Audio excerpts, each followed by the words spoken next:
Okay, so today we are going to discuss another lecture in our ASP.NET course series and today we are going to discuss model binding. ठीक है, सो आज के इस lecture में हमारा जो topic होगा वो होगा मॉडल बाइंडिंग के मॉडल बाइंडिंग का कॉन्सेप्ट क्या है और मॉडल बाइंडिंग होती कैसे है और बेसिकली परफॉर्म कैसे हो रही होती है। बहुत ही सिंपल सा टॉपिक है लेकिन क्या होता है कि बहुत सारे स्टूडेंट इसके अंदर कंफ्यूज हो जाते हैं बिकॉज आपको पता है कि जब भी हम एक्चुअल में अपनी वेब एप्लीकेशंस के साथ इंटरेक्ट कर रहे होते हैं तो हम डेटा के साथ काम करते हैं, कोई भी डेटा होती है और हमने एमवीसी में पता है कि हमें क्या एमवीसी में जो हमारा मॉडल होता है वो रिप्रेजेंट करता है डेटा को। सो ये जो हमारे एप्लीकेशन की मॉडल के साथ बाइंडिंग हो रही होती है वो किस तरह से हो रही होती है, इसी को मॉडल बाइंडिंग के अंदर हम आज सीखेंगे। So what is model binding? The model binding is a mechanism in ASP.NET Core application which extract the data from an HTTP request। जैसे कि आपको पता है कि हमारे MVC एप्लीकेशन के अंदर जब भी हम कोई जो है वो रन करते हैं एक्शन कंट्रोलर को, ठीक है, तो हमारे पास एक HTTP रिक्वेस्ट जनरेट होती है। ठीक है, तो जो मॉडल बाइंडिंग का कॉन्सेप्ट होता है ना वो क्या करता है, वो मैकेनिज्म है जो आपको ASP.NEट कोर एप्लीकेशन के अंदर जो है वो डेटा एक्सट्रैक्ट करने में हेल्प आउट करता है कि डेटा जो है वो आपके पास जो रिक्वेस्ट से आ रहा है, HTTP रिक्वेस्ट से आ रहा है। अब HTTP रिक्वेस्ट कौन सी है? It can be a gate request, it can be a post request. तो जो डेटा आपके पास आ रहा है, मॉडल बाइंडिंग आपको हेल्प आउट करती है कि वो डेटा आप एक्सट्रैक्ट कर सकें। ठीक है, and provide them to the controller action method parameter, और उस डेटा को आप कंट्रोलर के एक्शन मेथड पैरामीटर्स को प्रोवाइड कर सकें। अब एक्शन मेथड के जो पैरामीटर्स होते हैं वो हमारे सिंपल टाइप भी हो सकते हैं लाइक इंटीजर्स, स्ट्रिंग एक्सेट्रा, और इट कैन बी कॉम्प्लेक्स। ठीक है, यानी complex student, order, product, customer, something like that. ठीक है, तो यानी ये डिफरेंट टाइप के आपके पैरामीटर्स जो है वो आप अपने एक्शन मेथड के अंदर पास करते हैं और फिर उसको बाइंड करवाते हैं। So how does model binding works in ASP.NET core? ठीक है, as we have already know कि हमारा जो कंट्रोलर एक्शन मेथड होता है it is going to handle the incoming request. यानी आपके जो MVC, अगर हम MVC को देखें तो MVC के अंदर जो हमारा कंट्रोलर होता है, कंट्रोलर का जो एक्शन मेथड होता है उसका काम होता है HTTP रिक्वेस्ट को हैंडल करना। ठीक है, तो अब जब ये हैंडल करेगा तो यहाँ पर आपके पास वो काम कैसे परफॉर्म होगा, यानी आप अपने जो डेटा पास कर रहे हैं रिक्वेस्ट से वो मॉडल के साथ कैसे इंटरेक्ट करेगा, मॉडल के साथ कैसे बाइंड होगा। This is the concept of the model binding. HTTP request data source. ठीक है, तो आपके पास ASP.NET कोर MVC के अंदर हम 3 प्राइमरी डेटा सोर्सेज को यूज़ करते हैं ताकि हम जो है वो HTTP रिक्वेस्ट जो डेटा आया है, ठीक है, उसको एक्शन पैरामीटर के अंदर पास कर सकें। अब now we can either pass form values. ठीक है, और ये इसी ऑर्डर में लिखे हुए, यानी जो पहला डेटा हमें मिलता है, यानी पहला जो हमारे पास रिक्वेस्ट आती है वो फॉर्म के थ्रू। ठीक है, then it can have route values. ठीक है, यानी राउटिंग पैरामीटर्स के थ्रू हम जो पास करते हैं, जैसे कि आपको पता होगा कि जब हम ASP.NET MVC एप्लीकेशन में काम कर रहे होते हैं तो हमारे पास राउट्स होती हैं और राउट्स के अंदर भी हम पैरामीटर्स बनाते हैं, राउट वैल्यूज़ बनाते हैं। सो उसके थ्रू भी हम जो है वो एक्शन मेथड को, पैरामीटर को वैल्यू पास कर सकते हैं।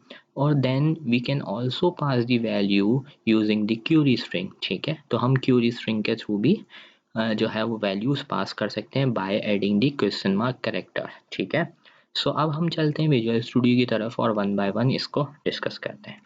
So what I am going to do here कि मेरे पास ये वही प्रोजेक्ट है जो हमने लास्ट लेक्चर में बनाया था जिसके अंदर हमने फॉर्म बनाना सीखा था टैग हेल्पर की मदद से। ठीक है, और आपको फॉर्म के साथ काम आना चाहिए ताकि आप इसको मॉडल बाइंडिंग को अच्छे से समझ सकें। ठीक है, तो अब उसके बाद हम क्या करेंगे, we are going to add a method here public, and here I am going to add a action result and let's name it get get name. ठीक है, और बस मैंने इसको एक नाम दे दिया get name, and here I am going to create a parameter integer id comma string, let's say name, and here I am going to return uh, let's say like this id equals to plus ID, जो ID की value हमें यहाँ से मिल रही है वो show करवा रहे हैं, और सिमिलरली जो हमें नेम की वैल्यू मिल रही है वो यहाँ पर शो कर रहे हैं, ठीक है। सो प्लस नेम, ठीक है। सो सिंपली मैंने यहाँ पर ये काम किया। अच्छा, आई एक्शन रिजल्ट की जगह what I am going to do, मैं यहाँ पर स्ट्रिंग कर लेता हूँ, ठीक है। ताकि जो है वो हम कोई व्यू रिटर्न तो करवा नहीं रहे, ठीक है, तो हम direct string as a string इसको रिप्रेजेंट कराना चाह रहे हैं। So now what I am going to do here, first of all let me clear you one thing, कि अगर हम यहाँ से जाते हैं अपने स्टार्टअप फाइल के अंदर, और स्टार्टअप फाइल में अगर आप देखेंगे तो हमारे पास यहाँ पर डिफ़ॉल्ट राउट जो है वो सेट हुई हुई है, और डिफ़ॉल्ट राउट के अंदर हमारे पास कंट्रोलर का डिफ़ॉल्ट नेम क्या है, होम, और एक्शन है इंडेक्स, और यहाँ पर एक हमने पैरामीटर आईडी का क्रिएट किया हुआ है। तो जैसे कि मैंने आपको बताया कि हम 3 तरीके से वैल्यूज़ पास कर सकते हैं। तो first one is the route, and then we can pass through the form, and we can also pass the value using the query string. So let's come here and now run this project. So here I am going to type student form, ठीक है, and here I have to pass the method name, that is get name, and then I have to pass the id like this. So you can see कि I am getting here id equals to 2 if I zoom it, ठीक है। तो आप देख सकते हैं ID की value मुझे यहाँ पर 2 मिली है, लेकिन नेम की वैल्यू मुझे यहाँ पर कोई रिसीव नहीं हुई है। तो लेट्स से अगर मैं यहाँ पर आकर नेम पास भी कर देता हूँ, लेट्स से मैंने ये दिया 7, सो it will show me the value, ठीक है। सो देखें यहाँ पर मेरे पास अब वैल्यू जनरेट हो रही है। तो ये जो सेकंड वाली वैल्यू है, this is using the query string हमने पास की है, और ये जो हमने फर्स्ट वाली वैल्यू पास की है, it is with the help of route, ठीक है। यानी ये आपके पास राउट की मदद से आई है, और ये वाली जो वैल्यू आपको यहाँ पर रिसीव हो रही है असद की, ये आपके पास क्यूरी स्ट्रिंग की मदद से हो रही है। जैसे कि मैंने आपको बताया था ना कि हम क्यूरी स्ट्रिंग के थ्रू भी वैल्यू पास कर सकते हैं। लेट्स से कि आप कहते हैं कि भाई मुझे तो एक और वैल्यू भी पास करनी है। लेट्स से यहाँ पर आके आपने कहा मैं इसकी एज भी यहाँ पर डिस्प्ले करना चाहता हूँ, तो आप यहाँ पर एक और पैरामीटर क्रिएट कर दें, और यहाँ पर आके आप उसको प्रिंट करवाना चाहें तो यहाँ पर आकर प्रिंट भी करवा सकते हैं लाइक दिस। जैसे कि अभी आपने ये प्रिंट करवाया और आपने कहा कि मुझे इसकी एज भी प्रिंट करवानी है, तो आप यहाँ पर ये एज का जो आपके पास पैरामीटर है उसको यहाँ पर कॉल कर लेंगे। उसके बाद आप अपनी जो है वो एप्लीकेशन को अगेन रन करें, और उसी तरह से जो है वो अपना जो है यूआरएल में वैल्यूज़ पास करें, और you will see the result. So student form, and here I passed, ठीक है, असद। तो अब देखिए मेरे पास एज पे 0 रिसीव हो रहा है, क्योंकि मैंने एज की वैल्यू पास नहीं करी, ठीक है। But if I am going to pass the value of age like this, age equals to 12, so I will receive the age here. So let's say what is the problem here. Okay, so because I am passing another parameter, so I have to use the AND. Okay, so now you can see के आपको यहाँ पर URL के अंदर, ठीक है, ये आपका पैरामीटर है, ठीक है, जो आपने क्यूरी स्ट्रिंग के थ्रू पास किया नेम। उसके बाद आपने ये डबल एंड यूज़ करना है, ठीक है, और उसके बाद आपने पैरामीटर का नाम देना और उसकी वैल्यू पास करनी है, और यहाँ पर आप देख सकते हैं ये वैल्यू आपको रिसीव हो रही है। उसके बाद एक और चीज़ का आपको ध्यान रखना है कि लेट्स से अगर मैं यहाँ से आईडी भी पास कर देता हूँ, ठीक है, इस तरह से करके एंड करके, और मैंने कहा आईडी 3, सो अब आप देख सकते हैं कि आईडी मुझे यहाँ पर 2 ही मिल रही है, क्योंकि आईडी का जो पैरामीटर है वो क्या है, वो राउट से आ रहा है। कहाँ से आ रहा है? राउट के थ्रू आ रहा है। लेकिन अगर मैं राउट की वैल्यू पास नहीं करता, so in that case I will receive the value from this, ठीक है। तो अगर मैं राउट के थ्रू वैल्यू पास नहीं करता राउट पैरामीटर की, तो फिर मेरे पास ये क्यूरी स्ट्रिंग से वैल्यू यहाँ पर ले लेगा, ठीक है। सो ये आपके पास कॉन्सेप्ट है कि आप मॉडल बाइंडिंग कैसे कर सकते हैं। देखें ये आपके पास यहाँ पर टाइप्स बन रहे हैं ना, ये पैरामीटर्स बन रहे हैं, ये आपके पास मॉडल बाइंडिंग में हेल्प आउट करने वाले हैं आपको, ठीक है। लेकिन एक्चुअल में तो हम इन वेरिएबल्स के साथ, यानी ये जो हमने सिंगल यहाँ पर ये जो पैरामीटर्स बनाए, हम इनके साथ तो एक्चुअल में काम करते नहीं हैं। बेसिकली हम जो अपनी एप्लीकेशंस के अंदर काम करते हैं वो मोस्टली हम काम कर रहे होते हैं कॉम्प्लेक्स टाइप के ऊपर, like we are going to store the data of the student, we can store the data of customer, order, that is very long list. अगर आप यहाँ पर ऑब्जेक्ट्स को काउंट करना स्टार्ट करेंगे तो आप बहुत सारी चीज़ों का डेटा स्टोर करते हैं अपनी एप्लीकेशंस के अंदर। सो अगर आप वो डेटा हमारे पास यूआरएल से नहीं आ रहा है तो वो डेटा फॉर्म के थ्रू आ रहा है, तो वो फॉर्म का डेटा कैसे आपके पास आपकी मॉडल प्रॉपर्टीज के साथ बाइंड होगा, मैच होगा, वो ही कॉन्सेप्ट कहलाता है मॉडल बाइंडिंग। ठीक है। सो अब हम क्या करने वाले हैं कि आपको याद होगा कि प्रीवियस लेक्चर के अंदर मैंने आपको फॉर्म बनाना सिखाया था, और यहाँ पर अगर आप आते भी हैं ये विजुअल स्टूडियो के अंदर, तो यहाँ पर देखें इसी कंट्रोलर के अंदर एक इंडेक्स का मेथड बना हुआ है जिसके अंदर हमने एक व्यू जनरेट करवाया हुआ है। अब वो व्यू हमें क्या जनरेट करके दे रहा है, वो हमें एक फॉर्म जनरेट करके दे रहा है। ठीक है, तो मैं यहाँ से आपको दिखाता हूँ। सो देखिए यहाँ पर आके स्टूडेंट फॉर्म, मैंने इस पर क्लिक किया। So here you will see कि हमारे पास एक फॉर्म आ रहा है। ठीक है, मैं इसको थोड़ा सा यहाँ पर ऐसे कर देता हूँ, तो आप देख सकते हैं यहाँ पे मेरे पास एक फॉर्म आ रहा है, स्टूडेंट फॉर्म। अब यहाँ पर मैं वैल्यूज़ पास करूँगा और जब मैं इस पर क्लिक करूँगा so it will return me back to some other action method. ठीक है, तो यहाँ पर आते हैं और मैं आपको ज़रा इसके व्यू पे जाता हूँ और मैं आपको ज़रा यहाँ पर गो टू व्यू पे जाकर आपको शो करवाता हूँ, तो कि यहाँ पर जाके आप देखिए मैंने फॉर्म मेथड के अंदर क्या पास किया हुआ है, सिर्फ पोस्ट पास किया हुआ है। ठीक है, यानी जब हम सबमिट बटन पे यहाँ से क्लिक करेंगे तो हमारा डेटा पोस्ट होगा। लेकिन अगर आप यहाँ पर देखें तो ये आपके पास ये जो इंडेक्स वाला मेथड है, इसकी जो टाइप है वो क्या है, गेट है। यानी जब हमारा डेटा जो है वो अभी किस फॉर्मेट में आएगा, यानी वो गेट रिक्वेस्ट में, यानी जब फॉर्म आपके पास इंडिविजुअली अभी शो होगा तो आपके पास वो कौन सी रिक्वेस्ट होगी, गेट रिक्वेस्ट होगी। लेकिन जब आप उसको क्लिक करेंगे बटन के ऊपर, सबमिट बटन के ऊपर, तो डेटा क्या होगा, पोस्ट होगा। तो जब डेटा पोस्ट होगा तो उस डेटा को पोस्ट जब किया जाएगा तो उसके लिए भी हमें एक मेथड रिक्वायर्ड होगा। ठीक है, तो यहाँ पर हम बोलते हैं लेट्स से, यहाँ पर आके मैं बोल देता हूँ पब्लिक स्ट्रिंग गेट स्टूडेंट। ठीक है, तो मैंने यहाँ पर एक मेथड बना दिया।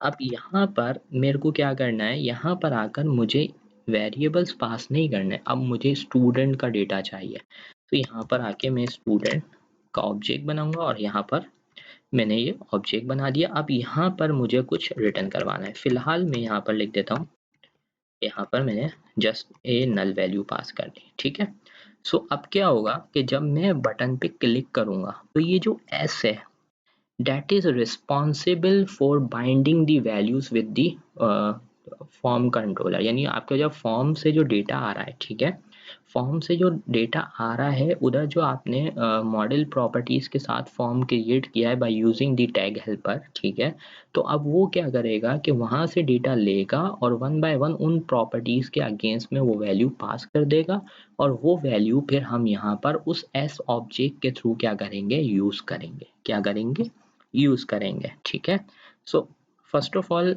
थोड़ी सी जो मॉडिफिकेशन मुझे करनी पड़ेगी, वो एक मॉडिफिकेशन ये करनी पड़ेगी कि एक मॉडिफिकेशन तो मेरे पास यहाँ पर आएगी, ये व्यू के अंदर जाएंगे हम, और व्यू के अंदर जाके मुझे पहले यहाँ पर बताना है ASP कंट्रोलर, और कंट्रोलर हमारे पास क्या है, स्टूडेंट फॉर्म, ये नाम है हमारे कंट्रोलर का। और यहाँ पर आके ASP और इसके एक्शन के अंदर अब मुझे एक्शन बताना है। ठीक है, तो मैंने एक्शन बनाया है गेट स्टूडेंट के नाम से, यानी जब इस फॉर्म के बटन के ऊपर क्लिक होगा तो जो डेटा पास होगी वो किस एक्शन मेथड पे होगी, गेट स्टूडेंट के मेथड के ऊपर होगी। तो यहाँ पर आप देख सकते हैं कि मैंने यहाँ पर गेट स्टूडेंट का मेथड बनाया है। तो मैं यहाँ से इसका एस कैपिटल कर देता हूँ। ठीक है, और यहाँ से हम इसको सेव करते हैं और अब आते हैं हम अपने कंट्रोलर की तरफ। अब ये हमारा कंट्रोलर आ रहा है। सो मैं यहाँ पर क्या करूँगा, मैं यहाँ पर आके एक छोटी सी आपको समझाने के लिए, आपको ये चीज़ समझाने के लिए मैं यहाँ पर डीबगिंग करूँगा। ठीक है, सो मैंने यहाँ से डीबगिंग करी और यहाँ से आके अब मैंने अपने प्रोजेक्ट को यहाँ से रन किया, और रन करने के बाद अब हम देखेंगे कि हमारे पास क्या रिजल्ट आ रहा है। सो देखें यहाँ पर आते हैं और मैं यहाँ पर आके student form, this is our controller name, और यहाँ से मेरे पास फॉर्म आ जाएगा। अब फॉर्म के अंदर मैं कुछ डेटा एंटर कर देता हूँ, ठीक है। सो ये मैंने कुछ डेटा यहाँ से ऐसे ही एंटर कर दिया और एड्रेस। अब देखें जैसे ही मैं क्रिएट पे क्लिक करूँगा, तो जैसे ही मैं क्रिएट पे क्लिक करूँगा तो ये मुझे कहाँ रिडायरेक्ट करेगा, जो मैंने एक्शन पास किया वहाँ पर रिडायरेक्ट करेगा। तो देखें रिडायरेक्ट किया मैंने, यहाँ पे डिबगिंग लगाया, मैंने आपको बताया था कि हमारे पास मॉडल बाइंडिंग क्या करेगी, वो डेटा यहाँ पर मैप कर देगी। तो ये जैसे ही मैं इस ऑब्जेक्ट को ओपन करूँगा, so now you can see कि हमारे पास जेंडर के अंदर काउंट 1 मिला है, स्टूडेंट आईडी अभी हमें 0 मिल रही है क्योंकि अभी हमने कोई डेटाबेस वगैरह का काम नहीं किया। एड्रेस के अंदर हमें ये वैल्यू मिल रही है, ब्रांच के अंदर हमने आईटी पास किया था तो हमें आईटी की वैल्यू मिल रही है। ईमेल के अंदर देखें हमारे पास yasadmughal88@gmail.com मिल रहा है, और नेम के अंदर देखें हमारे पास यहाँ पे क्या मिल रहा है, नेम की वैल्यू मिल रही है। सो अब ये जो वैल्यूज़ है ना, ये किसके साथ बाइंड हो रही हैं, ये आपके जो आपने स्टूडेंट का मॉडल बनाया है उसके साथ बाइंड हो रही है, यानी उसको वैल्यू पास हो रही है। तो यहाँ पर देखें ये कॉम्प्लेक्स टाइप जो हमने स्टूडेंट टाइप बनाई थी ना, तो ये वैल्यू उसके साथ मैच हो रही है, फॉर्म भी उसके साथ क्रिएट हुआ है फॉर्म टैग हेल्पर की मदद से, और अब ये वैल्यू भी उसी को मिल रही है, ठीक है। तो अब फर्दर हम क्या कर सकते हैं, further what we can do कि अगर हम अब इन वैल्यूज़ को यूज़ करना चाह रहे हैं, लेट्स से आगे चल के हम डेटाबेस में स्टोर करना चाहते हैं, तो फिर यहाँ पर हम कुछ लॉजिक डिफाइन करेंगे जिसके थ्रू हम डेटा को स्टोर कर रहे होंगे। लेट्स से हम वो डेटा को गेट करके हम उसको कहीं प्रिंट करना चाह रहे हैं, तो वो यहाँ पर हम दे देंगे। सो फर्स्ट ऑफ ऑल मैं अभी आपको सिंपली एक छोटा सा काम ये करके दिखा रहा हूँ कि मैं इसको नेम, यानी यहाँ से जो मुझे फॉर्म के थ्रू जो नेम मिल रहा है वो प्रिंट करवा देता हूँ और ईमेल प्रिंट करके दिखा देता हूँ। सो यहाँ पर आकर मैंने कहा कि प्लस, अब एस डॉट, जैसे ही मैंने एस डॉट लिखा तो देखें जितनी भी प्रॉपर्टीज हमने वो स्टूडेंट के कंट्रोलर में स्टूडेंट के मॉडल के अंदर बनाई है वो वैल्यूज यहाँ पर मिल रही है, ठीक है। तो मैंने यहाँ से नेम प्रिंट करवाया, उसके बाद मैंने यहाँ पर आके बोला नेम के बाद मुझे उसका ईमेल प्रिंट कराना है, तो मैंने यहाँ से ईमेल पास कर दिया, और लेट्स से यहाँ पर आके मैं बोल देता हूँ, ठीक है, और यहाँ से मैंने बोला एस डॉट ईमेल, ओके। और उसके साथ साथ लेट्स से कि मैं उसका एड्रेस भी प्रिंट करना चाह रहा हूँ, तो मैंने यहाँ से एड्रेस की वैल्यू ले ली और यहाँ पर आकर मैंने बोला प्लस एस डॉट एड्रेस, ठीक है। सो ये मैंने अब रिटर्न करवाया, ठीक है।